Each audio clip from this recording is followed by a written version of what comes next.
So manifestation സീരീസിൻ്റെ day 9 എല്ലാവർക്കും സ്വാഗതം. അപ്പോൾ ഇന്ന് ഞാൻ പറയാൻ പോകുന്ന കാര്യം നിങ്ങളുടെ ലൈഫിൽ പ്രാവർത്തികമാക്കുകയാണെങ്കിൽ, അത് ഇംപ്ലിമെൻറ്റ് ചെയ്യുകയാണെങ്കിൽ വളരെയധികം ഒരു വലിയ മാറ്റം തന്നെ നിങ്ങൾക്ക് നിങ്ങളുടെ ലൈഫിൽ പ്രതീക്ഷിക്കാവുന്നതാണ്.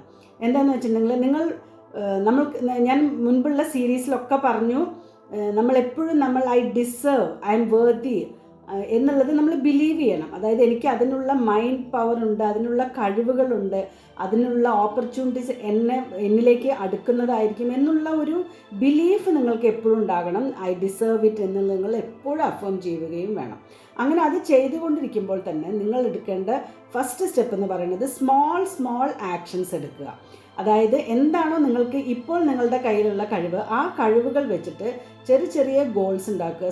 സ്മോൾ വിന്നിങ്സിൽ നമ്മൾ സന്തുഷ്ടരാവുക. അതിൽ ആ ഒരു സ്മോൾ വിന്നിങ് ഉണ്ടായി കഴിയുമ്പോൾ നമ്മൾ അത് എൻജോയ് ചെയ്യുക, അത് സെലിബ്രേറ്റ് ചെയ്യുക.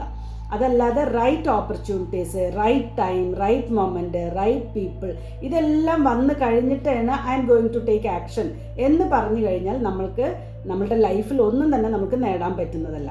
അപ്പോൾ സ്മോൾ സ്റ്റെപ്സ്, സ്മോൾ ഗോൾസ്, എന്നിട്ട് നമ്മൾ വലിയ ആ ഒരു ഗോളിലേക്ക്, വലിയ ഒരു ഡിസയറിലേക്ക് നമ്മൾ എത്തിപ്പെടാനായിട്ടുള്ള സ്മോൾ സ്റ്റെപ്സിനെ എൻജോയ് ചെയ്തുകൊണ്ട് നമ്മൾ മുന്നോട്ട് പോവുകയാണെങ്കിൽ നമുക്ക് മാനിഫെസ്റ്റേഷൻസ് എളുപ്പമായിട്ട് നടക്കാൻ പറ്റുന്നതായിരിക്കും. അപ്പോൾ നിങ്ങൾക്ക് നമുക്ക് നല്ലൊരു അബണ്ടൻ, ഒരു ഹാപ്പി ലൈഫ്, ഐ ഡിസേർവ്, അത് കഴിഞ്ഞിട്ട് നിങ്ങൾ ഓരോ സ്മോൾ സ്റ്റെപ്സ് എടുക്കുക, മുന്നോട്ട് പോവുക.